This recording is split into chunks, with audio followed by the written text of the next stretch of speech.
भन्नाट रेसिपीमध्ये आपलं खूप खूप स्वागत. मी राजेश्री कदम. चला तर आज मस्त खमंग रवा आणि ज्वारीचं पीठ वापरून हे आप्पे आणलेले आहेत. प्रत्येक गृहिणीला पडलेला प्रश्न असतो, आज ब्रेकफास्टसाठी काय करावा? तर असे खमंग आप्पे बनवा. अतिशय सुंदर होतात, कमी साहित्यामध्ये झटपट होतात. त्यासाठी 1 वाटी ज्वारीचं पीठ घेतलेलं आहे. त्याच वाटीने 1 वाटी रवा घेऊ. वाटीचा आकार छोटा आहे, तुम्ही छोटी मोठी कोणतीही घेऊ शकता.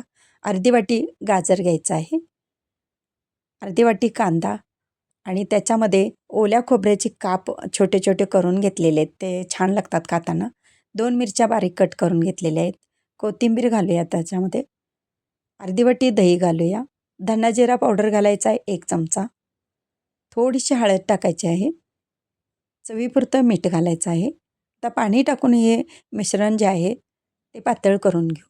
तर अर्धी वाटी दही आणि 1 वाटी आता पाणी घातलेलं आहे. अजून पाणी त्याच्यामध्ये लागणार आहे.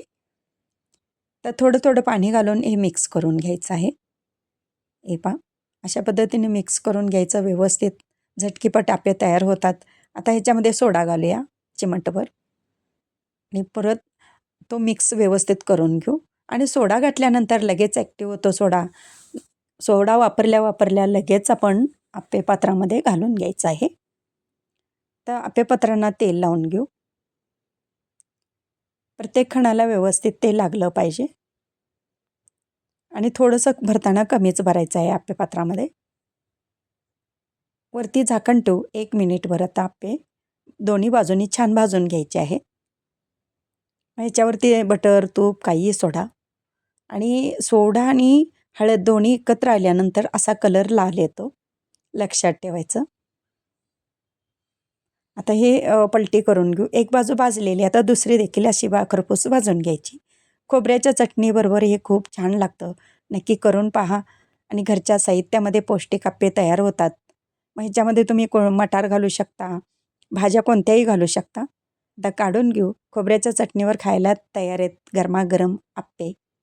कशी वाटली रेसिपी? माझी रेसिपी व पदार्थ आवडल्या चॅनलला सबस्क्राईब करा, बेल आयकॉन दाबा, लाईक करा. इतरांना शेअर करण्याचं विसरू नका. तसेच कमेंट करण्याचं विसरू नका. आपल्यासाठी अशीच नवनवीन पदार्थांनी तोपर्यंत धन्यवाद.